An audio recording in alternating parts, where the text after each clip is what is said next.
5, new insight into a chaotic scene after the wife of Eric Bieniemy, the former assistant head coach of the Washington Commanders, was shot multiple times in the couple's Ashburn home, and now their son is facing charges. And that is where we begin this evening. Thanks for joining us, everybody. I'm Sean Yancey. I'm Erica Gonzalez. Drew Wilder joins us live from the scene near 1 Loudoun.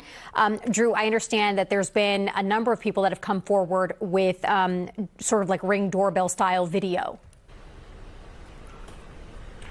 Erica, this story is heartbreaking, and the video of what happened in this neighborhood last night is so intense. The very latest here from Ashburn is that the son of Eric Bieniemy is in jail tonight without bond, accused of shooting his mother inside the townhouse behind me twice. On moving in on the Ashburn home of former Commanders assistant coach and current Kansas City Chiefs offensive coordinator Eric Bieniemy. His wife Mia is inside and has just been shot by the couple's 27-year-old son, according to law enforcement. Oh, they're breaking down the door. Neighbors shared this video with News 4. It shows the moment the door is smashed in and the rescue unfolds. Moments later, deputies carry a woman down the sidewalk. Then, a man is taken out in handcuffs. The Loudoun County Sheriff's Office says 27-year-old Elijah Bieniemy shot and seriously wounded his mother, Mia.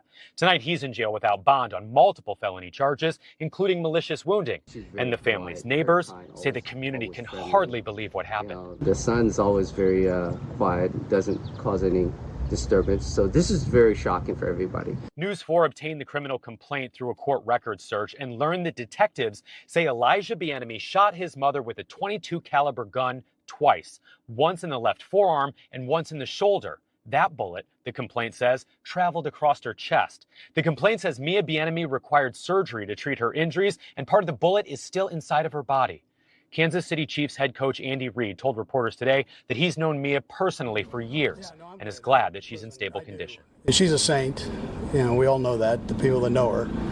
One of God's good blessings right there now. Really special person. So, but things happen, you know, and you got to work through it. And so that's where we're at right now. Eric Bieniemy was just days away from beginning his 11th season in Kansas City.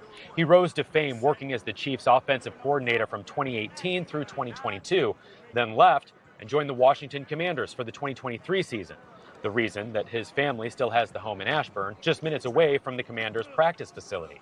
He returned to the Chiefs for this season, but right now, the franchise says Bieniemy is focused on his family, with his wife recovering in the hospital and his son in jail for allegedly shooting her. Elijah Bieniemy has a preliminary hearing scheduled for August 31st in Loudoun County Juvenile and Domestic Relations Court. Sean and Erica. Hey, Drew, we know the details of this case are still being sifted through. We heard neighbors say that they thought Elijah was quiet. They hadn't heard a lot from him. Have you been able to find out any other information about his history, his past?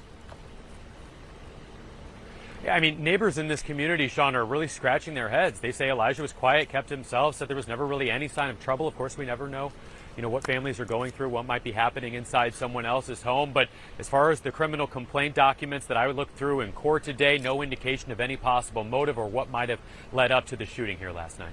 Drew, a question for you. Did you mention that he's going to appear in juvenile court? He's 27, right? Is there reasoning behind that particular location? Juvenile and Domestic Relations Court. So that section of court is reserved for, yes, juvenile cases, custody cases, family issues, things like that. But also when there's something that happens, a crime that is alleged between family members, it traditionally starts in Juvenile and Domestic Relations Court. It's possible that after that preliminary hearing, it could be elevated out of Juvenile and Domestic Relations Court into circuit court, where a case could move forward, trial could move forward there, Erica. And Drew, I know that we've heard from Andy Reid. Have we heard anything yet from the Bieniemy family? Nothing yet from the Bieniemy family. Of course, you can't imagine everything that they're trying to process right now. Of course, first and foremost, the safety and the well-being and the recovery of Mia, who at last update was still recovering in the hospital. As I reported there, that we heard that she had to undergo surgery for those 2 gunshot wounds that she has, and then of course trying to figure out what the heck happened and deal with this trial that could be coming here pretty soon. Awful, awful tragedy for this family. Drew Wilder, thank you for the update tonight, Drew.